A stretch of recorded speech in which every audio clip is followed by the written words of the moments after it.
आज के बराबर में कौशाम्बी जिले में पाल समाज की बच्ची के साथ जो अन्याय हुआ और उसमें जो पुलिसिया कार्रवाई, उस पे बहुत सारे सवाल खड़े हो रहे हैं। एक पक्ष कह रहा है कि हम पीड़ित हैं, दूसरा पक्ष कह रहा है कि हम पीड़ित हैं। ब्राह्मण समाज के लोग कह रहे हैं हम पीड़ित हैं। अब ये पता जाके लगेगा मौके पे कि कौन पीड़ित है। इसलिए मैं उन परिवार से मिलने के लिए पाल समाज के आया था, लेकिन पुलिस ने मुझे यहाँ रोक लिया और मुझसे कहा कि अभी लॉ एंड ऑर्डर की सिचुएशन अच्छी नहीं है, आप कुछ देर इंतजार कर लें, उसके बाद हम आपको जाने की इजाजत दे देंगे। मैं यहाँ इंतजार कर रहा हूँ पिछले 2.5 घंटे से, लगभग अब 2.5 घंटे होने को आए। मैं यहाँ इंतजार कर रहा हूँ कि मुझे वहां जाने की इजाजत मिले और मैं उस परिवारों की आवाज को उठा पाऊं, मैं जान पाऊं सत्य क्या है।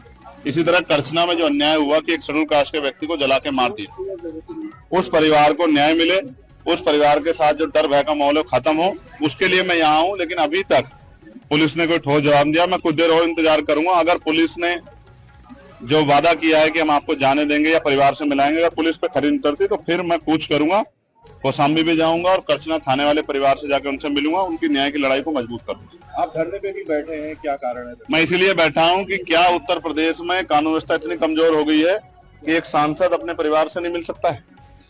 क्या हो गया उत्तर प्रदेश में? हम इलाहाबाद में, जहां पूरे उत्तर प्रदेश के लोग आते न्याय मांग रहे हैं, हम तो लंबे समय से मेरठ में हाईकोर्ट की बेंच की मांग को भी उठा रहे हैं, लेकिन इलाहाबाद में इसलिए मुझे तो रोका गया। अपराधियों क्यों रोका गया? 500-700 पुलिस लगा के क्यों रोकना चाहते हो?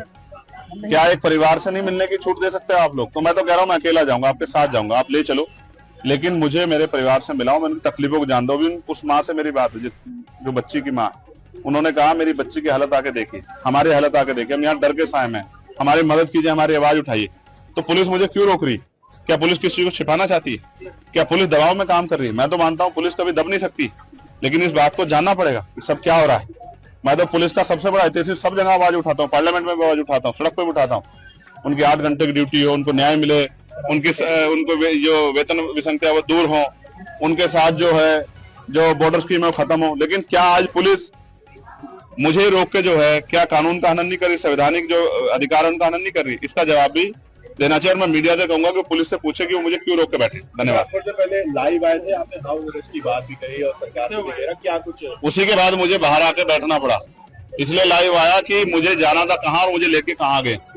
मैं संवैधानिक विचारों का प्रयोग संवैधानिक विचार में हूँ, इसलिए पुलिस से बातचीत कर रहा हूँ, वरना मैं लड़के भी जा सकता हूँ, मोटरसाइकिल पे बैठ के भी जा सकता हूँ। पुलिस जानती है जब मैं जाने पाऊंगा चला जाऊंगा, लेकिन मैं संवैधानिक विचार को मानता हूँ, संविधान को मानता हूँ, इसलिए पुलिस से बात कर रहा हूँ कि भाई हमें जाने दिया जाए या उस परिवार को हमसे मिला दे। अगर नहीं जाने दिया जाता तो क्या कुछ कदम उठाया जाए? तो फिर अभी तो इलाहाबाद में आप संदर्भ देख रहे हैं, फिर आप लखनऊ में देखना, विधानसभा का घेराव होगा, मुख्यमंत्री आवास का घेराव होगा, इतने बड़े पैमाने पे होगा कि पूरे प्रदेश से ट्रेन में लोग आएंगे और लखनऊ का चक्का